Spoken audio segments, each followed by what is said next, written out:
Pendant ce temps, est-ce qu'on parlerait pas de la suite un petit peu? J'en profite d'avoir ce petit moment avec vous pour vous parler un peu plus sérieusement de ce qui se passe autour de la chaîne, etc.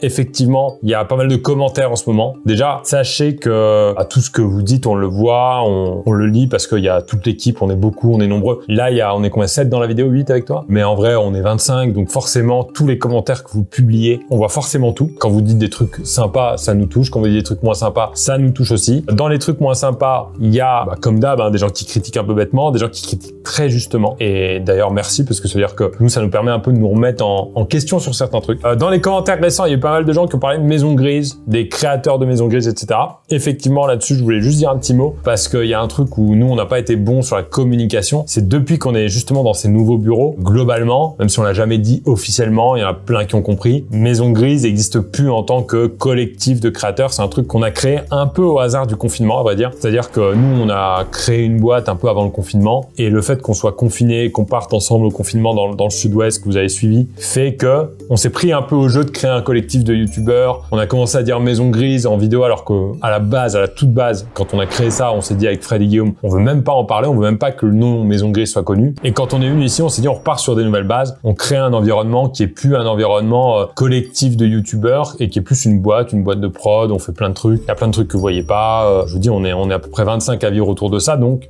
forcément maintenant que ça existe plus vraiment depuis 1 an et demi, on a fait un temps ici où tout le monde était encore là parce que le déménagement a fait que, et maintenant, en 2025, tout le monde est un peu reparti avec ses projets. Donc globalement, pour donner un peu des nouvelles de tout le monde, pour les gens qui suivent pas non plus au quotidien tout ce qu'on fait, comme ça, vous avez des nouvelles. Lucas, Thomas, Brieux et Max et Chloé, donc sont partis faire un collectif justement un peu à la première version de Maison Grise, parce qu'il faut savoir que c'est Lucas à l'époque, quand on a fait Maison Grise, qui a dit ouais, on aimerait bien montrer les coulisses avec Camille Élevé et tout à l'époque, et il voulait faire un truc très vlog, très réaliste et tout. Et nous, on est parti un peu dans ce jeu. Ça a plu, encore une fois, pendant le confinement, c'était cool. Et là, eux, ils sont repartis un peu justement repartir un peu de zéro dans cette aventure. Ça s'appelle La Capsule. Il n'y a pas une chaîne officielle La Capsule, mais ils font tous un peu leur truc. Ils sont souvent en live, ils sont souvent en vlog. Donc si vous avez bien le contenu très au jour le jour, une aventure un peu humaine et tout, allez les suivre parce que ils le font très très bien. Après il y a Fred, on me pose souvent la question sur Fred. Donc en gros, comme vous savez, Fred au début il m'a aidé beaucoup à créer la structure, etc. Après il a commencé à faire des vidéos et là lui il est un peu dans un nouvel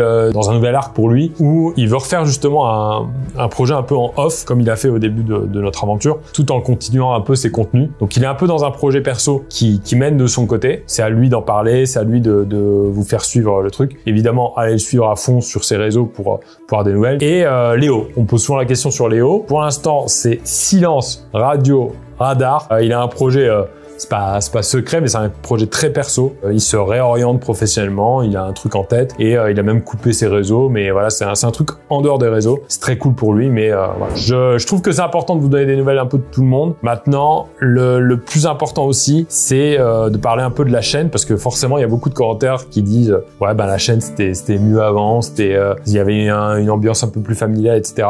Donc, il va y avoir un truc qui va pas mal changer dans l'année. Je vous explique. Là, j'ai une théorie. C'est que ma chaîne YouTube est une pièce, comme une pièce de théâtre en 5 actes, et que là, on arrive potentiellement à l'acte 5. Ça, j'ai préparé.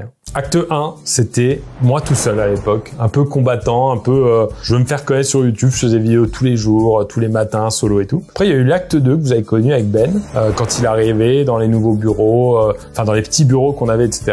Ensuite, il y a eu l'acte 3, qui était justement cet arc un peu Maison Grise, très collectif, confinement, etc. Je pense que l'acte 4, on y est actuellement, qui est peut-être l'acte un peu raté. C'est-à-dire que on s'est cherché, on a fait des vidéos en public, on a augmenté les moyens de production, etc.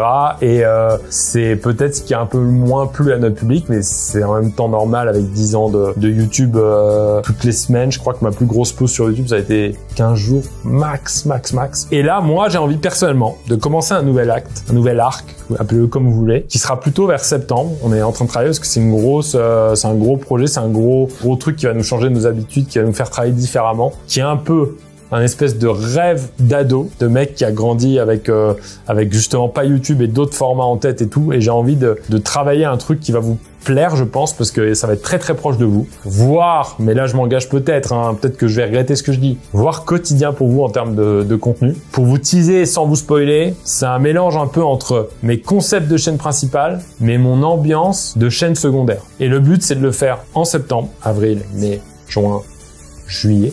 Il me reste 4 mois. Je considère que août, je fais un peu de, pas de vacances, mais justement de prépa pour la rentrée. Avant qu'on commence un nouvel arc qui va être assez dense et assez différent. Il reste 4 mois pour vous faire tous les concepts que vous aimez justement. Un cache-cache, un truc, j'aimerais bien faire le plongeon de plat une fois là pour kiffer. Et à la rentrée, ça va être un peu différent. Ça veut pas dire qu'on n'aura plus ces concepts-là, mais c'est juste que de septembre à décembre, je vais tenter un truc et je vais être dans un tunnel avec vous. On va être très très connectés, mais j'aurai pas l'occasion de faire des nuits, des choses comme ça. On part sur un truc qui va être, je pense, jamais fait en France. Grosse rentrée en préparation, mais en attendant, on va kiffer. Et justement, il y a peut-être même un côté nostalgique pour les gens qui suivent depuis longtemps. On va essayer de se faire un petit best-of de tous les concepts. On va tourner une dernière édition de tous les concepts qu'on a adorés.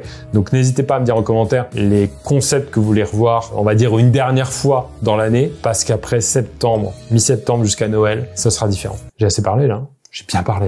Ils ont eu le temps de se cacher. Bon, désolé, hein, c'est pour ceux qui viennent voir que du divertissement, on devait parler un peu sérieusement. Nous, évidemment, on préfère le divertissement, mais c'était cool de faire un petit point parce que je sens que sinon, c'est des trucs dans les commentaires qui vont être beaucoup discutés. Donc là, au moins, on se dit, on en parle une bonne fois pour tous.